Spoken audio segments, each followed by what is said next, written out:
ശക്തമായ വിഭാഗീയത തുടരുന്നതിനിടെ ബി.ജെ.പി. കോർ കമ്മിറ്റി യോഗം കൊച്ചിയിൽ പുരോഗമിക്കുന്നു.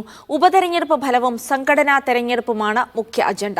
പാലക്കാട്ടെ തോൽവിക്ക് പിന്നാലെ നേതൃത്വത്തിനെതിരെ പരസ്യ വിമർശനം ഉന്നയിച്ചവർക്കെതിരായ നടപടിയും യോഗം ചർച്ച ചെയ്യും.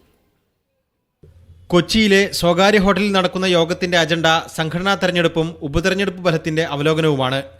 3 ജില്ലാ കമ്മിറ്റികൾ സമർപ്പിച്ച ഉപതെരഞ്ഞെടുപ്പ് പ്രവർത്തന റിപ്പോർട്ട് യോഗം ചർച്ച ചെയ്യും. പാലക്കാട്ടെ തോൽവിക്ക് കാരണം സി കൃഷ്ണകുമാറിനെ മത്സരിപ്പിച്ചതും കെ സുരേന്ദ്രന്റെ സമീപനവുമാണെന്ന വിമർശനം യോഗത്തിൽ ഉയരാനിടയുണ്ട്. സംസ്ഥാന അധ്യക്ഷസ്ഥാനം ലക്ഷ്യമിട്ട് പലരും ചരടുവലികൾ നടത്തുന്നുണ്ട്. ബദ്ധവൈരികളായിരുന്ന ശോഭാ സുരേന്ദ്രനും കെ സുരേന്ദ്രനും ഇപ്പോൾ ഒരുമിച്ച് നീങ്ങുകയാണെന്ന സൂചന ശക്തമാണ്. തോൽവിയാണെങ്കിലും വിജയമാണെങ്കിലും അതെല്ലാം തന്നെ ചർച്ച ചെയ്യപ്പെടുന്ന ഒരു പാർട്ടി തന്നെയാണ് ഭാരതീയ ജനതാ പാർട്ടി. വളരെയധികം നല്ല രീതിയിൽ പ്രവർത്തിക്കുന്ന ഒരു സംസ്ഥാന അധ്യക്ഷൻ പ്രവർത്തിച്ചുകൊണ്ടിരിക്കുന്നുണ്ട് എന്ന് പ്രഭാരി തന്നെ നിങ്ങളോട് പറഞ്ഞു കഴിഞ്ഞതാണ്. വീണ്ടും എന്തിനാണ് ഇത്ര ടെൻഷൻ? ഫെബ്രുവരിയിലാണ് സംസ്ഥാന അധ്യക്ഷന്റെ കാലാവധി തീരുന്നത്.